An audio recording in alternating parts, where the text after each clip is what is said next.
Thank you for watching, liking, commenting, sharing, and subscribing right now. Okay, well, I'm Alex, and this is Scott.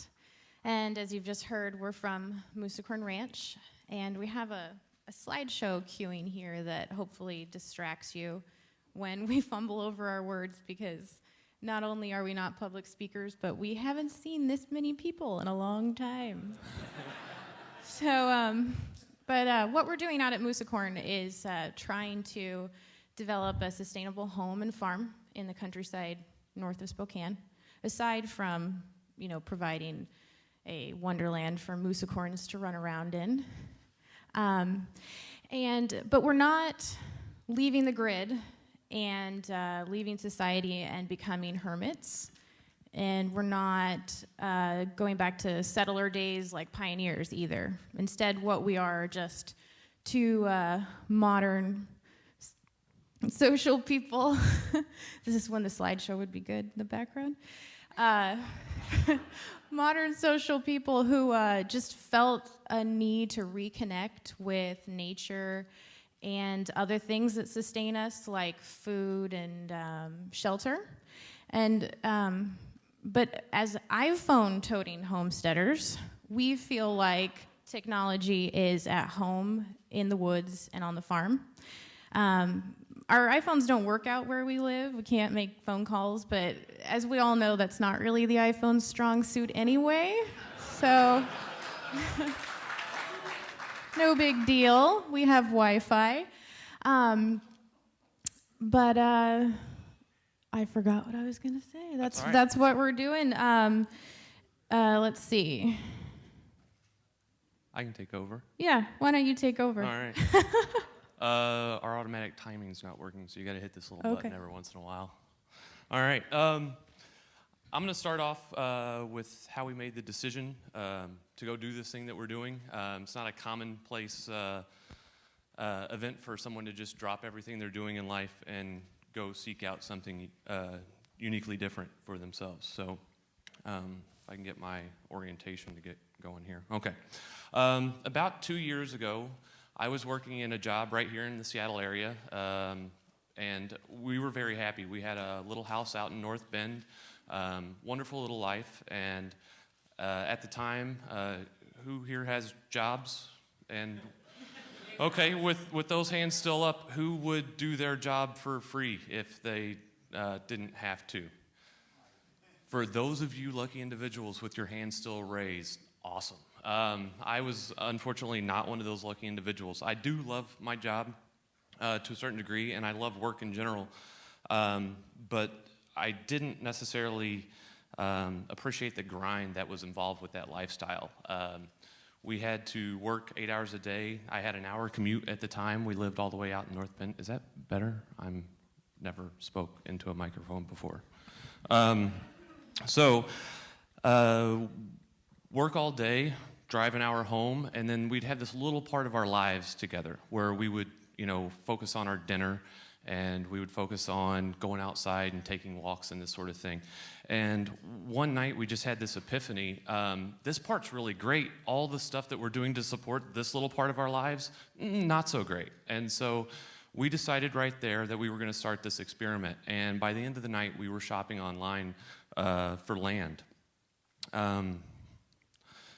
After examining the parts of our lives that we enjoyed, the meal preparation and the hobbying and spending time outdoors, we decided to give up all of it and try something different right then and there. And after figuring out what our goals were, we decided we would need, first off, a cheap home. Second, we would need the ability to grow our own food, produce our own power, and we would need to do most of this out of our own pocket, because if we're going to keep our monthly bills down, we need to be getting rid of the mortgage payment, the car payment, and all those other things that were burdens to our lives. So that's when we decided to buy the 44 acres north of Spokane and started planning this crazy experiment. And shortly thereafter, we also developed a blog, which is at moosicorn.com, and we started sharing this experience with others. Last year, we built our house, got it up and dried in, and then about 5 months ago, we moved out there and have been camping for the last 5 months. And it's been an incredible experience. And one of the things that we want to do as soon as we're done with our house is to start building our gardens. And our overall goal is to produce at least 50% of our own food. And once we've reached that goal, we're going to try to provide as much food as we can to Second Harvest, which is an organization there in Spokane. We also want to produce our own power. That keeps our energy costs low and helps us not work as much or only when we need to. We'd like to produce 80% of our own power there. And then we're going to build a few cottages so that folks like yourselves, if you're interested in those sort of things, can come out and join us. One of the things that we're most excited for, though, is one of the cottages is going to be dedicated to an artist-in-residence program. Digital artists, like the gentleman that preceded us, you can't gesture with a mic, by the way. Just learned that. So the gentleman that proceeded before us, he would be a great example of one of the people that we would love to share this experience with. We want to set up a cottage that they can come, live free room and board, and experience this lifestyle to a certain degree, but more than anything, just have the chance to pursue their own dreams in a situation where they have as few encumbrances as possible. I think I missed my transition, but that's okay. We can transition to this picture. We just got a toilet day before we left, and it was really exciting. But that's a little bit about what we're doing, but I should say that we're not doing it as green as it could possibly be done. In fact, probably staying in the city, sharing resources, planting in a community garden, green roofs, public transit, not contributing to urban sprawl, that kind of thing. That is making a really light impact on the environment. But even though we left the city, that doesn't mean that we don't like civilization. And in fact, a comment that was made yesterday by Todd Welch from the Trust Tour, he quoted the man who was walking across the country. His name was Steve Fugate, and he said, "I don't want any space between me and my fellow man." And it really resonated with me, which seems kind of funny because we literally have miles between us and our fellow men and women, but it's only in a geographical sense. We are very tied to the grid and community and other people. Back to the button. Okay. We are absolutely tied in. Social media is a huge thing in our lives. We are not sustainable green experts by any stretch of the imagination, so every step of this process we've had to use a lot of help. One specific example where we solicited some help, we did a consultants camp out just a few weeks ago so that we could help craft the master plan for this entire property. If you are going to try to rehab a piece of property like the one we have, which was formerly forested land, and try to get it back to as natural as possible while also supporting our two lives and hopefully the lives of our future children. And for Mom at home, she'll appreciate that one. I think she's watching the live stream. The alluding to grandchildren is always appreciated. But we wanted to be really good stewards of the land, and we knew that we didn't really have the knowledge base to do that. So we made the call out to Twitter and to some local Ning-based networks, which are a great place to network. And we found the call answered in an amazing way. We had a gentleman from here in Seattle drive the 5.5-hour trek out to the farm and visit us. We had a gentleman who had a successful organic farm for 30 years out in Whidbey come and join us. And we had a local sustainable landscape architect from the area come out and join us. These folks, all on their own dime, show up at our property and share their brains with us for an entire weekend. We take that information, we offer them the coordinates, everything from our survey, and on an ongoing basis, these people are helping sculpt the property and everything that we're doing there. So as far as those tenuous tie-ins that one might feel living out in the middle of nowhere, we really feel that love and support from all those people. Now, I'm going to get into the kind of techie, gadgety part of what we do out there because aside from playing dirt clod baseball, we do spend a lot of time with computers and with some other geekery. First thing that I'd like to share with you is this wonderful gadget. We don't get the news very much out where we live, but have you guys all seen and heard of an iPhone? Well, iPhones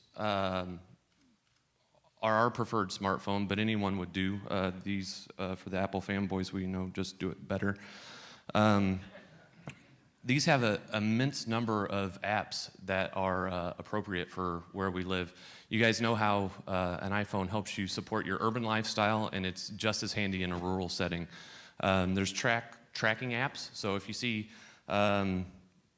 feet print on the ground that look unfamiliar, like marmoty sort of things, you get to look them up. There's things for recognizing birds and plant life, and all this sort of thing kind of ties into the ideas we saw last year here at Gnomedex about augmented reality, and it really makes that experience more educational. And so through education, you learn to appreciate more, and through appreciating more, you learn to become a better steward of that piece of property, and it's been absolutely amazing.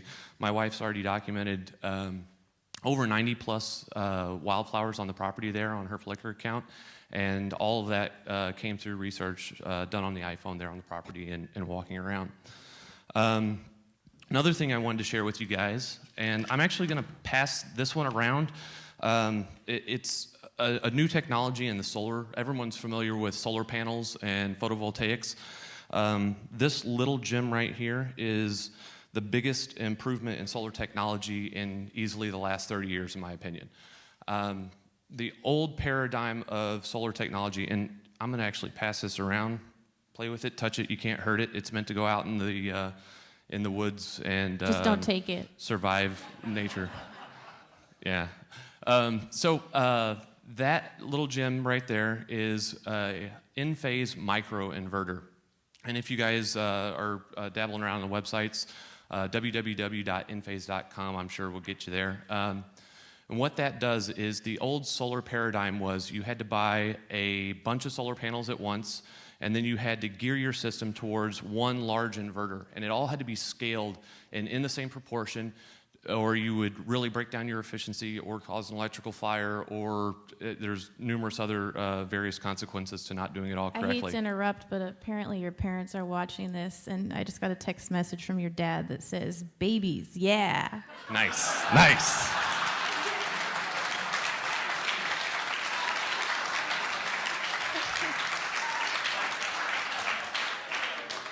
We just got a flush toilet inside. We're going to need a little time finishing up in the house before we're ready for that, so don't get too anxious there at home. Thank you. Great, my unconceived children are the highlight. So the microinverter is, what it allows you to do is instead of needing to buy that huge inverter with all the solar panels all at once, which is for most residential applications nearly a $20,000 to $30,000 investment right up front. Not too many people can justify that sort of expenditure when you're looking at a recovery cost over 10 years for a lot of those systems. So this allows you to buy one panel. You buy one 230 watt panel, which is the going wattage for the best bang for your buck, and you buy one inverter. One panel costs you $750. You can order it online. They're really easy to plug in. You order one of these inverters, it costs retails around $200. And so for under $1,000, you have all the equipment you need to start producing your own solar power at home. I went ahead and I wired our own house. I did all the electrical work there. So for us, it was a very easy transition to wire in our first panel. But for those of you who don't have that experience, it's about a $250 afternoon with an electrician, and you can be up and running your own power. That's a huge, huge deal. And once you're at that stage, every Christmas or birthday or future Father's Day could be another event to buy a solar panel and plug it into your system and just grow it organically as you go along. That's never been possible before, so that's a huge breakthrough and one of my favorite gadgets that we work on. The next gadget is this little guy who plays with the first one I passed around. And when you get your first solar panel in and you get very proud of it and you want to share it and you want to tweet it and you do all that sort of thing, you just plug this into your router and into the line voltage at your house, and it uploads it to a website so that you can see the efficiency of every panel in your solar array. And it also creates, it's done through an iframe if you're going to embed it on your own site, which is not the best technology, but still very impressive. And allows you to share what you're doing as far as producing your own power right there at home, which is really, really neat. The last gadget I had to show you are these little guys. You can do these on your own. Make sure you turn off the power to your house first. Pull out your switches, plug these things in, and all of a sudden your iPhone runs your entire house. Really cool technology, and it's got some green applications as well. When we head out of the home, if we've forgotten to turn off all the lights, one button click on our iPhones, and we make sure that we're not wasting any power when we're home. So out of the hundreds and hundreds of things that we learned about green building technologies as we went along this, they all have some really geeky, neat science behind them. Everything from the siding to the flooring we use at this place. That's my favorite flower, by the way, out on our property. That's a large flowered Colomia. Or the orange sherbet flower, yeah, I like to call it. And what we decided to share with you today, all relevant, is all tied back into the iPhone. But we wanted to keep this short so that we could answer any questions if anybody had any specifics on technology in the home that they were looking at and those sort of things. I wanted to leave you with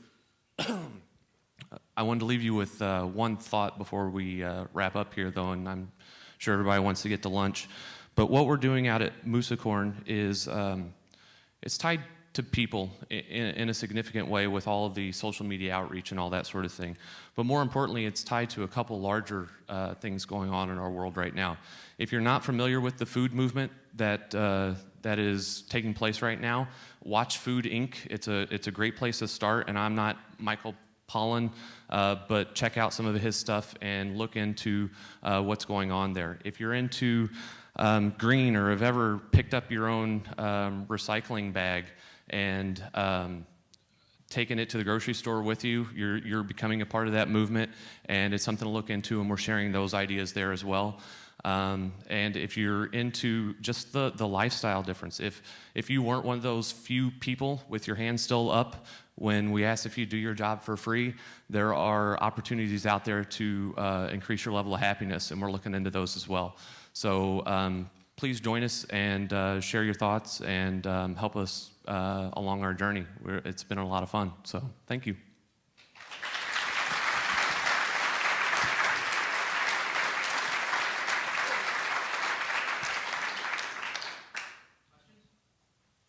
Yes, sir.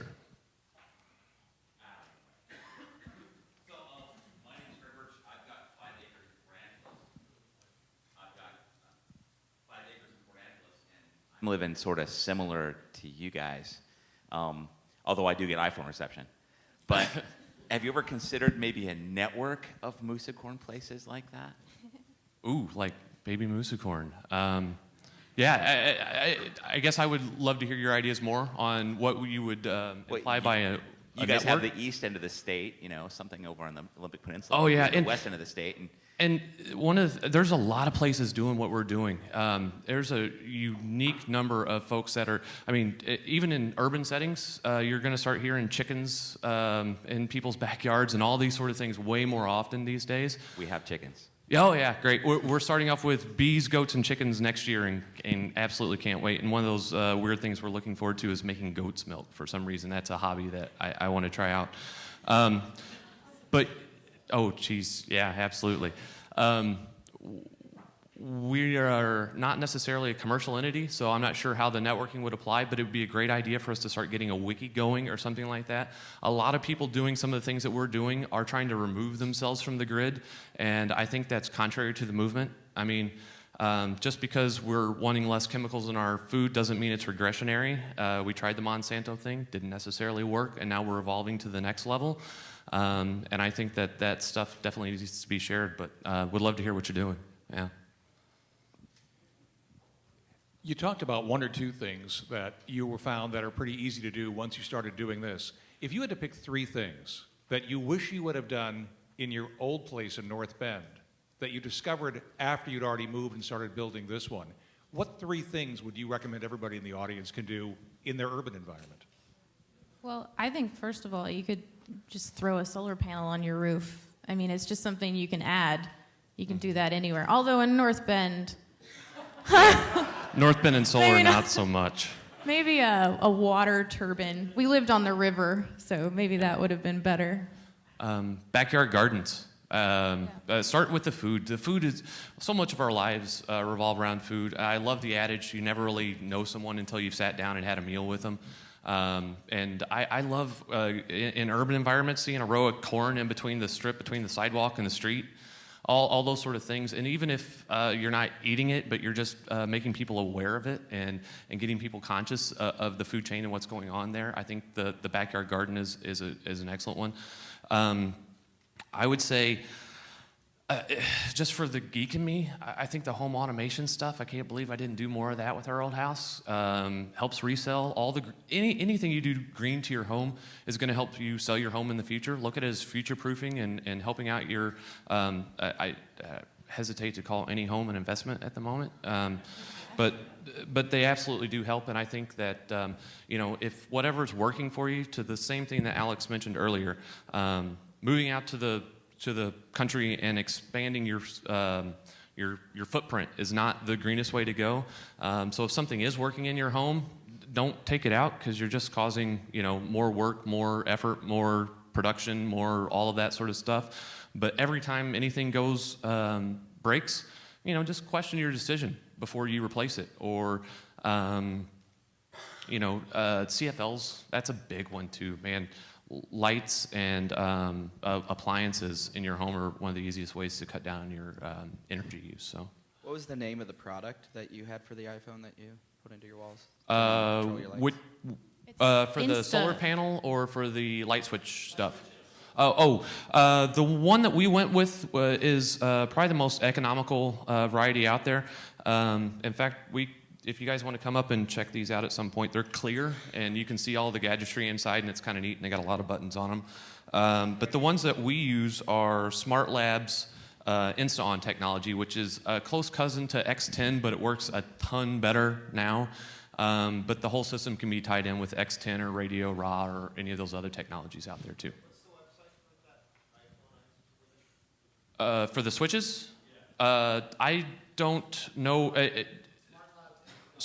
There you go. Yeah, smartlabsinc.com.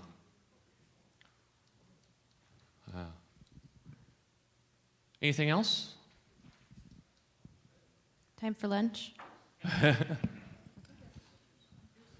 Oh, the photographer. Me. That is is Alex. She does all the pictures. While I'm slaving away on drywall and things, she does her best help to. Too. Oh yeah, but she does an amazing job of documenting everything. I think there's a slide somewhere in here that's got the Flickr account.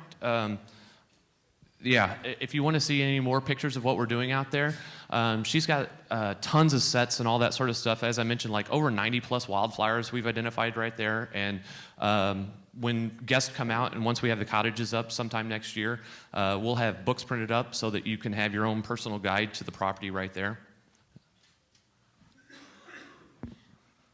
This was very interesting. You want to raise goats and have goat milk. Uh-huh. I want you to know that goat's milk is extremely good for babies. Excellent. Excellent. Thank you. Do we have any non-baby pressure related questions left in the audience? Thanks. How do you get online? Satellite. Oh, that's an excellent question, and thank you for bringing that up. Has anyone used satellite internet before in their lives? I'm sorry. Yeah, it's not horrible as far as bandwidths go or speeds go. We get 1.5 megabytes per second, which is painful at first, but tolerable once you adjust to it. Problem is, out in a rural setting, you have bandwidth caps. So if you're going to try to run a home-based web business, you're very, very limited. I think internet access in this country is a huge issue, and we keep making the outlying parts of our country more and more depressed by not giving them the resources they need to thrive. So that's a big issue. Thank you. Yeah, we're hoping our bandwidth has recuperated by the time we get back, because we had none left the day before we left. Yeah, so. 17 gigabyte cap on a 30-day rolling period. So if you like Netflix, Pandora, any of that sort of stuff, you got to really watch yourself. So, and we had our internet in 2 days after moving there. We were living in a tent at the time. And so that might up our geek cred too. Before we had the flushing toilet, we had the internet, and we're on it all the time. And Chris, if I have one more minute, or I just had one little snippet, and for lunch, we've only had one kind of trolling comment posted out to us on Twitter or a blog or any of that sort of stuff. Everyone who blogs or does any of those things, Chris has mentioned them before, having trolls follow you, not. And we've only had one. I mean, and it was about Al mentioning tweeting under a tree, and really just the novelty of it, and really be exciting to be out in the woods and still connecting and all that sort of stuff. And they were like, psh, that's not the woods if you still get cell phone service. And they were so derogatory about the term, and just not understanding how natural of a blend you can have with technology and nature, and how one can complement the other. Our understanding is deepened more and more every day by the technology that we have out there with us in the woods, and makes us appreciate all of that's going on in nature. And I think that's a sentiment that we want to make sure that is acknowledged and that we're fighting whenever possible. So thank you. Thank you.